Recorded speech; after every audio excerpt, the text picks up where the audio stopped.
All right, let's get right into it. We are breaking down the playbook of Alex Hormozi. Now, if you don't know, his last 3 companies went from zero to over $1 million a month each in their first year.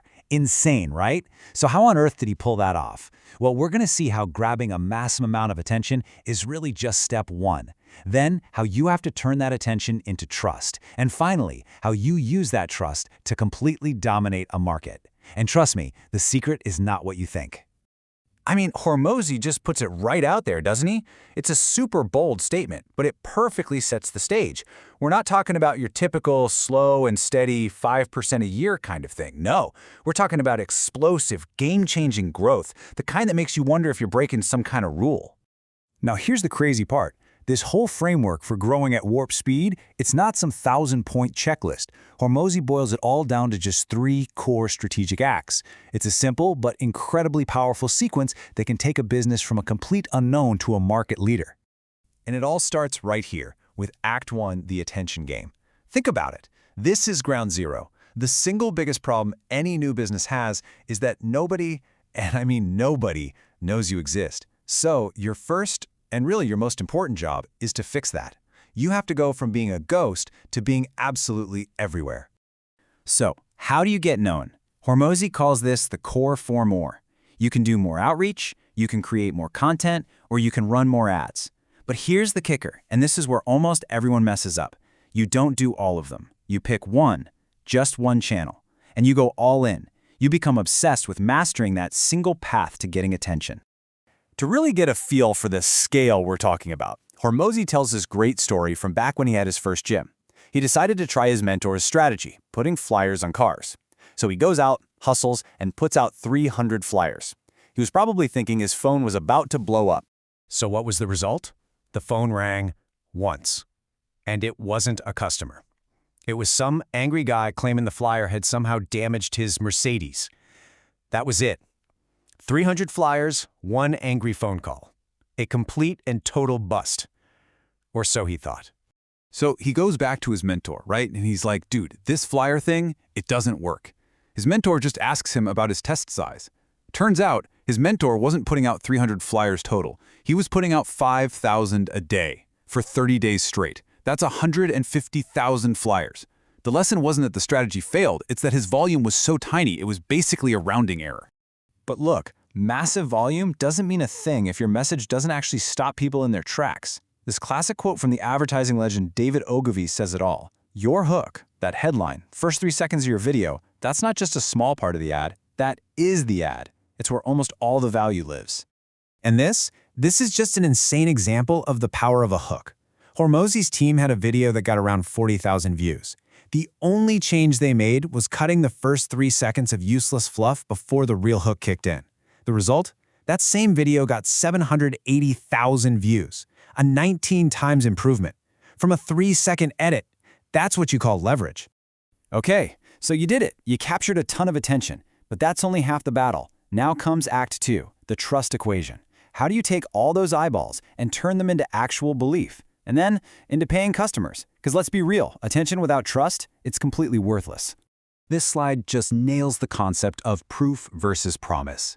On the left, you've got some restaurant making a wild, over-the-top promise with 1 review from their mom. On the right, you've got a super simple promise, we make pasta really good. But it's backed up by over 11,000 real reviews. I mean, who are you going to buy from? It's a no-brainer, right? Social proof is everything. And here's another huge piece of building trust. You have to actually be understood. Hormozi is obsessed with this rule. Clear, not clever. He noticed that politicians who spoke at the lowest grade level consistently won because more people got their message. Using big, complex words might make you feel smart, but simple, clear language is what actually connects with people and gets them to act. And look, this isn't just some nice theory. Hormozi put it to the test. He had his team rewrite their email follow-ups to be at a 5th grade reading level or even lower. And just by doing that, no changes to the product, no new offer, he saw a 50% jump in conversions. That's the power of being clear. So, once you've got attention and you've built trust, you are ready for the final act, the dominance playbook. This is where you go from just winning customers one by one to winning the entire market. It's about building a brand so strong that for your ideal customer, you become the only choice. And the strategy here is really counterintuitive. It's not about going after your competitors, it's about making them completely irrelevant. So instead of wasting all your energy trying to knock their buildings down, you pour every ounce of effort into building your skyscraper so tall that it literally blocks out the sun. You shrink them by comparison. So, how do you build that skyscraper? You follow the 70-20-10 rule. 70% of your energy goes into just doing more of what you already know works. 20% goes to small, slightly different ideas, and only a tiny 10% is for brand new, unproven stuff. You know, most people get this totally backwards. They're always chasing the new shiny object instead of just mastering the basics. Okay, for a perfect real-world example of this, let's talk about New Balance for a second.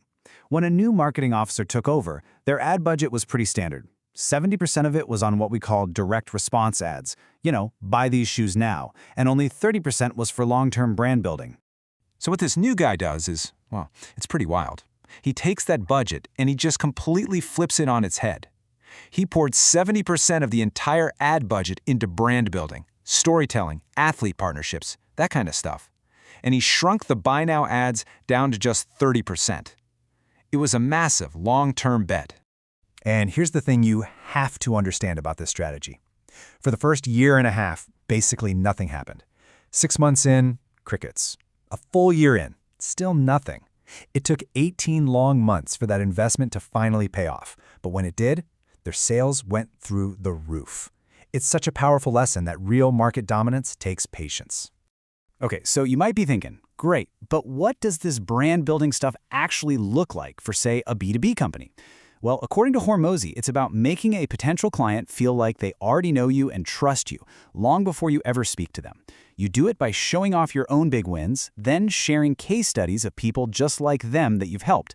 And then the final step is giving them free content or tools that they actually use to get a result for themselves.